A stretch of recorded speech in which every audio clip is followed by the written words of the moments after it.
Avis vascular centre మన దేశంలోనే the best varicose vein hospital. కొంచెం సరిగ్గా నువ్వు సర్దుకొని కూర్చో, తెలియదు తనకు అది.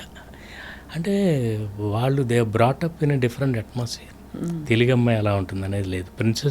ప్రిన్సెస్గానే ఉండాలి, రాయల్గా ఉండాలి, కానీ చాలా మర్యాదగా, చాలా లవబుల్గా ఉండాలి. అట్లా అమ్మాయిని తీసుకొచ్చి ఫస్ట్ మీ చాయిస్ అయినా సార్? యా, యాక్చువల్లీ నా చాయిస్ కాబట్టే ప్రొడ్యూసర్కి అంత టఫ్ అయిపోయింది. ఆ అమ్మాయిని ఒక యాడ్లో చూశాను, చాలా బాగుంది ఈ అమ్మాయి, పిలిచాం, కథ చెప్పాను, ఓకే, నేను ముంబై వెళ్ళాను, అంతా అయిపోయింది. తర్వాత అమ్మాయి రాదు, ఒప్పుకోవట్లే, ఇక్కడికి పిలిచాము, మామూలు ఫోటోషూట్ కూడా చేసాం వెంకటేష్ గారితో. చేస్తే తర్వాత వెళ్ళిపోయింది సైలెంట్. వీళ్ళు అడ్వాన్స్ ఇస్తుంటే కూడా తీసుకోవట్లే. వీళ్ళు లేదని వేరే అమ్మాయిని చూసాం, ఎంతోమంది మీ సోకాల్డ్ బ్యూటీ క్వీన్స్ అందరినీ ఇక్కడే పిలిపించారు. సురేష్ గారు మొత్తం అందరినీ అక్కడే రామానాయుడు స్టూడియోలో అందరితో ఫోటోషూట్. సో నాకేమో ఆ అమ్మాయి మీదే ఉంది. వీళ్ళందరూ ఒకేసారి అక్కడ ఆల్రెడీ మనకి మంచి హిట్ హీరోయిన్లు ఉన్నారు, పేరు వద్దులేండి, వాళ్ళని పెట్టుకుందామని. బట్ నేను అన్నా వీళ్ళందరూ ఒకేసారి, కానీ మల్లీశ్వరి కాదు. మల్లీశ్వరి అంటే మన ఊహల్లో ఉన్న అమ్మాయి లాగానే ఉండాలి, ముందే చూసేసిన అమ్మాయి ఉండకూడదు. అవును. అందుకని అంటే ఆ అమ్మాయిని ఇంట్రడ్యూస్ చేయటమే అలా, రోజ్ పెటల్స్ అంతా చీకాలు. ఆ ప్రిన్సెస్ మీరు చూసారో చూడలేదు, రోమన్ హాలిడే క్లాసిక్ ఉంది, రోమన్ హాలిడే, ఆడ్రీ హెప్బర్న్. నాకు ఆ సినిమా అంటే నాకు పిచ్చి అనమాట. గ్రెగరీ పెక్ అసలు కాన్సెప్చువల్లీ ఒక common man and a princess వాళ్ళ మధ్య ప్రేమ అనే ఐడియాకి బేస్ అది రోమన్ హాలిడే. నాకు అనిపించింది it's a completely different story. నేను అందుకే ఇందాక అన్నాను, ఇన్స్పైర్ అవుతాం అంతే, కాపీ కొట్టం.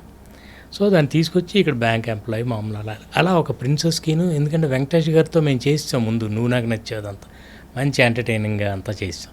ఇప్పుడు ఇంకొకటి ఏదో కొత్త కథ చేయాలి. సో దాని కంటిన్యూషన్ పెళ్ళికాని ప్రసాద్ అదే క్యారెక్టర్, నువ్వు నాకు నచ్చే తర్వాత మనం ఇంకోటి ఏదో డిఫరెంట్గా చేయాలి.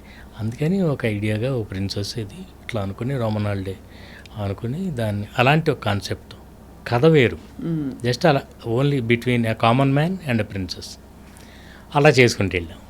So everything depends on love story కంటే ముందు కాన్సెప్ట్, క్యారెక్టరైజేషన్ ఇంపార్టెంట్ చాలా, నా ఫీలింగ్. రైట్. క్యారెక్టర్లో ఉండాలి, కామెడీ కానీ రొమాన్స్ కానీ. ఇంతకీ ఆవిడ అడ్వాన్స్ ఎప్పుడు తీసుకుంది సార్? అది తర్వాత రావట్లా. నేను ఒకసారి అమ్మాయితో నేను మాట్లాడతానండి, one final, I just want to have one final word with her, తర్వాత వదిలేద్దాం. లేదు భాస్కర్ కుదరట్లేదు, 3 నెలలు అయిపోయింది, మరి మనం అన్నాళ్ళు వెయిట్ చేస్తాం వెంకటేష్ గారి డేట్స్. అప్పుడు చివరికి ముంబై వెళ్ళి ఒకసారి రమ్మని చెప్తే వచ్చింది తన హోటల్కి. అప్పుడు వేరే హీరోయిన్తో అగ్రిమెంట్కి ఆల్రెడీ వచ్చి వెళ్ళిపోయారు అనమాట సురేష్ గారు కూడా. ఎవరో చెప్పనన్నారు కాబట్టి సోనాలి బెంద్రే. సోనాలి బెంద్రే. ఓకే. నేనేం చెప్పానంటే, సోనాలి నాకు చాలా ఇష్టం అండి, very professional girl, very professional, very good actor, కానీ మల్లీశ్వర్ కాదు, ఎందుకంటే ముందే చూసేసాము, నేనే మన్మధుల్లో చేసేసాను, అందుకని మల్లీశ్వర్ కొత్తగా ఉంటే బాగున్నాను. బట్ ఆల్రెడీ ఇక లేకపోతే అదే చాయిస్ అనుకున్నాను, తను కానీ ఒప్పుకోకపోతే. ఇప్పుడు నేను వెళ్ళి, ఏంటి కెట్రినా, వాట్స్ యువర్ ప్రాబ్లం, ఎంతో ఎక్సైట్ అయిపోయి కథ చెప్పినప్పుడు జంప్ రేటెడ్, యూ సెడ్ అబ్బా నాకు ఇలాంటి క్యారెక్టర్ ఇస్తున్నారా, చాలా సంతోషం, యూ ఆర్ సో ఎక్సైటెడ్, మరి ఏమైంది, వాట్స్ ఆల్ దిస్, నీకు ఏమన్నా పేమెంట్ గురించి ఏమన్నా ప్రాబ్లమా, should I talk to Suresh garu? లేదు, not payment, nothing. Then tell me, ఎందుకు ఆగుతున్నావు అంటే, ఐఎమ్ స్కేర్డ్ అని. వై ఆర్ స్కేర్డ్ అంటే, I don't know the language అంది. ఓకే, యు నో హిందీ అని, నో అంది. Then it's one and the same, you don't know Hindi, you don't know Telugu, అంతే కదా. ఎనీవే దట్స్ మై ప్రాబ్లం, అదే మనం చూద్దాం, 2 రోజులు నీకు నచ్చకపోతే వదిలేద్దాం. అప్పుడు okay, I'm in 2 minds, let's అంటే 2 డ్రెస్సులు తెప్పించి 2 days, 2 డ్రెస్సులు తీసుకుని వైజాగ్లో ఫస్ట్ షెడ్యూల్, ఫస్ట్ రెస్టారెంట్లో scene, what are my lines today అంది, నో లైన్స్. ఆ బుక్ చదువుతూ ఓన్లీ ఎక్స్ప్రెషన్లు. వెంకటేష్ గారు చెప్తుంటారు, నువ్వు నన్ను చేసుకున్నావు అనుకో, నీకు రోజు 3 మల్లెపూలు, వారానికి ఒకసారి సినిమా, నెలకోసారి, సంవత్సరానికి ఒకసారి ఊటీ, ఇవన్నీ చెప్తుంటాడు. ఈ అమ్మాయి ప్రిన్సెస్. ఆ అమ్మాయికి ఈయనన్ని పర్క్స్ చెప్తుంటే ఆ అమ్మాయి చిన్న ఎక్స్ప్రెషన్లు ఇలా బుక్ చదువుకుని చూడాలి ఇంతే.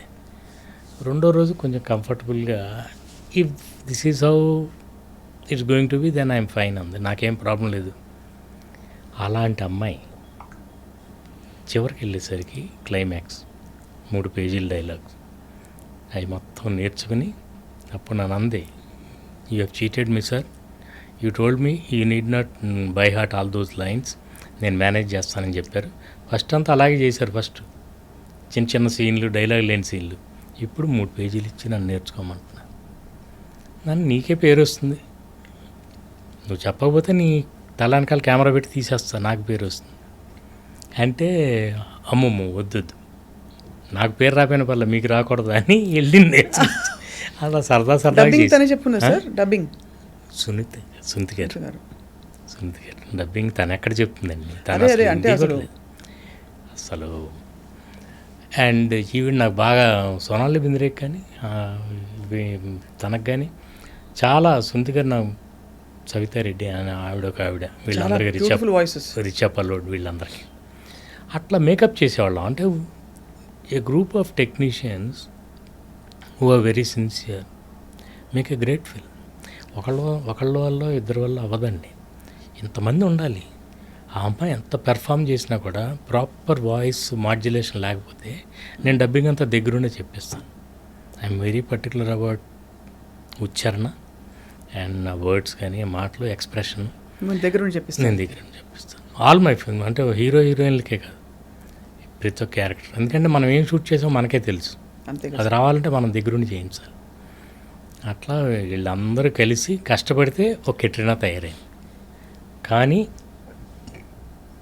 తను అసలు డాన్స్ అంటే ఏంటో తెలియదు తనకి, ఇండియన్ డాన్స్. అలాంటిది ఇప్పుడు ఎంత బాగా డాన్స్ చేస్తుంది, వెరీ హార్డ్ వర్కింగ్. సో కష్టపడితే చాలండి, ఎప్పుడోసారి వస్తుంది బ్రేక్. Great point sir. అయితే మొత్తానికి we're waiting for your film because sir మీరు అన్నట్టుగా ఒక మంచి చక్కటి హాయిగా ఉండే అందరితో కలిసి చూసే సినిమా చూసి చాలా రోజులు అయింది. ఒకటి బాగా ఖర్చు పెట్టి తీస్తారు కాబట్టి వాళ్ళు ఎవరు ఎంత ఖర్చు పెట్టినా ఆడియన్స్కి అనవసరం. యాక్చువల్లీ సినిమాలో అంటే ఖర్చు పెట్టి తీసే సినిమాలు కొన్ని ఉంటాయి, కష్టపడి తీసే సినిమాలు కొన్ని ఉంటాయి. కష్టం ఇంపార్టెంట్, ఖర్చు కాదు. అవును కదా సార్. బట్ రెండు ఉండే కల్కి గురించి మీ అభిప్రాయం ఏంటైతే? అంటే అది నిజం చెప్పాలంటే ఆ సినిమాలో నాకు అన్నిట్లోకి నచ్చిన ఎలిమెంట్ ఏంటంటే ఒక్క వల్గర్ వర్డ్ ఉండదు, ఒక్క వల్గారిటీ. కానీ ఈ రోజుల్లో ఏ సినిమాలో ఏ సీన్ వస్తుందని భయం వేస్తుంది. కొన్ని సినిమాలు చూస్తుంటే థియేటర్కి వెళ్ళి కూర్చుంటే కొంచెం ఎంబారసింగ్ మూమెంట్స్ వస్తాయేమో అని భయంగా ఉంటుంది. అలా లేకుండా ఉంది కల్కి. దట్స్ ది ఫిల్మ్ స్ట్రెంగ్త్ అన్న ఫీలింగ్. విజువల్గా వండర్ఫుల్. ఇప్పుడు జార్జ్ లూకాస్ లాగా లార్జ్ క్యాన్వాస్ తీసుకుని తీశారు, మీకు స్టార్ వార్స్ లాంటిది. మనకి కొత్త విజువల్ అనమాట. You are only seeing those things when you are like a kid ఆ రోజుల్లో. తర్వాత మన తెలుగు సినిమాలకి అది రావటం అంటే చాలా మంచి పరిణామం. అండ్ నాకు ముఖ్యంగా నచ్చింది ఏంటంటే ఎటువంటి వల్గారిటీ లేదు, ఇది లేదు, క్లీన్గా ఉంది, ఫ్యామిలీ అందరూ కూర్చొని చూడవచ్చు. ఏదో చిన్న అందులో తప్పులు ఉన్నాయి, మహాభారతాలు, రామాయణాలు అవన్నీ పెద్ద ప్రాబ్లం ఏం కాదండి. అదే అదే డైరెక్టర్ సెన్సిబిలిటీస్ అండ్ వాళ్ళ ఐడియా ఇష్టం. Yeah it's a clean film basically. అందుకనే క్లీన్ ఫిల్మ్ 1000 కోట్లు కలెక్ట్ చేస్తుందంటే మనకి ఇంకా సంతోషం. ఓ వల్గర్ సినిమా కలెక్ట్ చేసిన దానికంటే క్లీన్ సినిమా కలెక్ట్ చేస్తాం. అలాంటివి కూడా చూసాంగా చాలా. But sir actually frankly speaking ఇప్పుడు బాగా వాక్ స్వాతంత్రం లాగా దర్శకత్వ స్వాతంత్రంలో అందరూ వాళ్ళ పాయింట్ ఆఫ్ వ్యూ చెప్పుకుంటున్నారు ఓపెన్గా. దట్ వీ బిలీవ్ దట్ ఈ సీన్ అవసరం, ఈ న్యూడిటీ అవసరం అని justify. But nevertheless is a market for everything అన్నట్టు ఇప్పుడు చక్కగా తెలుగింటి ఆడియన్స్కి మీరు ఇస్తున్నారు. Last couple of questions sir. మీ దృష్టిలో చిరంజీవి గారు, నాగార్జున గారు, వెంకటేష్ గారు, తరుణ్, ఇంకా మీరు డైరెక్ట్ చేసిన హీరోలు అందరూ including Kamal, who is the most handsome? అయ్యో హ్యాండ్సమ్, ఒకళ్ళు హ్యాండ్సమ్ ఒకళ్ళు కాదని చెప్పలేమండి. కాకపోతే మీకు మన్మధుడిలో ఆయన స్టైల్, అసలు మన్మధుడిలో నాగార్జున గారు the best in his entire look. Hair style కూడా భలే సెట్ మీరు అంటే ఒక లుక్ సెట్ చేశారు ఆయన. అసలు అంటే నాగార్జున గారిలో ఒక స్టైల్ ఆయన బాడీలోనే ఉంది. నేను ఇన్ఫ్యాక్ట్ దానికి టార్గెట్ చేసి స్క్రిప్టింగ్ చేసాం మేము, ఆయనకి మ్యాచ్ అయ్యే విధంగా ఉండాలని. అలాగే వెంకటేష్ వెంకటేష్ గారు బయట ఎంత హ్యాండ్సమ్ చాలా ఉంటారు, అందగాడు, అవును. Physique personality. చిరంజీవి గారిది ఒక కైండ్ ఆఫ్ చామ్, అంటే ఈ జస్ట్ ఆయన Body language తో. అంటే అక్కడికి వచ్చారని అంటే he will be the star of that place. ఏ రూమ్కి వచ్చినా he will dominate the whole atmosphere, మిగతా వాళ్ళందరినీ డామినేట్ చేస్తారు. అట్లా కావాలని చేయరు, బై హిమ్సెల్ఫ్. అంటే తెలియని వాళ్ళందరిలో ఒక అరిస్టోక్రసీ ఉంటుంది. I have seen that. ఇక మిగతా వీళ్ళందరూ all these, Tarun is a very, ఆ రోజుల్లో వయసులో ఉన్నప్పుడు చాలా బబ్లీగా, చాలా ఇదిగా, అండ్ యూనో వెరీ ఎనర్జెటిక్. అసలు మీకు పాటల్లో డాన్స్ అది చూస్తే చాలా లవ్లీగా ఉంటాడు అనమాట, బాయ్ నెక్స్ట్. అలా వేణు, ఆ రోజుల్లో వేణు మంచి స్టైలిష్ సూట్స్, సాంగ్స్ అన్నీ చేసినప్పుడు ఒకళ్ళు ఎక్కువ ఒకళ్ళు తక్కువ చెప్పలేము. రామ్ ఎంత స్టైల్గా ఉంటాడు. మీనాక్షి సాంగ్ ఉంటుంది, ఒకసారి చూడండి తన స్టైల్ అంత చూడాలంటే. అట్లా ఎవ్రీబడి ఒక్కొక్కళ్ళు, నేను వాళ్ళలో బెస్ట్ని బయటికి తీసుకురావటానికి నేను చూసేదల్లా వాళ్ళలో ఏముందో దాన్ని. నాగార్జున గారిలో మీకు ఆయన క్యారెక్టరైజేషన్లో ఆయన స్టైల్ అంతా కనిపిస్తుంది. అవును. ది వే వాక్స్ టాక్స్, ఎవరన్నా తిట్టినా చేసిన, మళ్ళీ చిన్న Sophistication. సోఫిస్టికేషన్.